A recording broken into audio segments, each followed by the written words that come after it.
Hi, I'm going to talk about my individual assignment, which is titled Associating Chronic Heart Failure and Hospitalization Status with Conventional Therapies, which are vasopressors and inotropes, and surgery. Vasopressors and inotropes are conventional therapeutics administered for heart conditions, and surgery is an option for patients with severe heart disease. The hypothesis was that the administration of vasopressors or inotropes could lead to hospital discharge, and surgery would not eventually cause chronic heart failure. That's the hypothesis H0. The methods of analysis used were treatment effects regression analysis, which is TERA method, TERA method, and endogenous treatment effect, ETE method, ET method. And the Spearman's correlation was done with Bonvarone correction.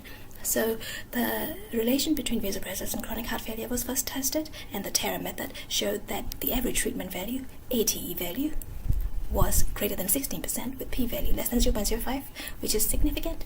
And for the same analysis using ETE method, the ATE value was greater than 66% with p-value less than 0.05, which means it is significant. Thus, the vasopressors are somewhat associated with chronic heart failure. These vasopressors were tested for hospital discharge status using TERA method.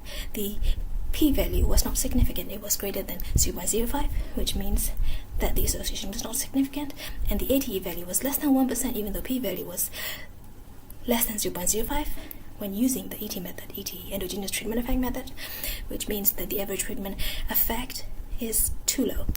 When correlations using the Spearman's correlation was tested, the vasopressors, the administration of it, then, or inotropes, are positively correlated with chronic heart failure. P-value is less than 0.05, R-value is 0.2022.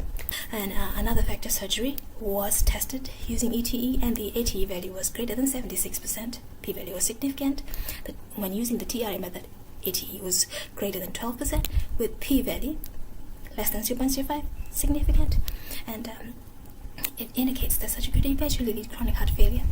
And surgery could not influence the hospital discharge because the p-values resulted as greater than 0.05, indicating that they are not significant. And when correlations was being done, the surgery was positively correlated with chronic heart failure, R value being 0.1714, p-value less than 0.05, p-value was significant. Surgery was correlated with hospital discharge status. The R value was negative, being minus 0.0602, and the P value was less than 0.05. So, conclusion was the hypothesis was rejected. Thus, the vasopressors and inotrope administration or prescription could not cause hospital discharge for people with heart conditions, and surgery will lead to chronic heart failure.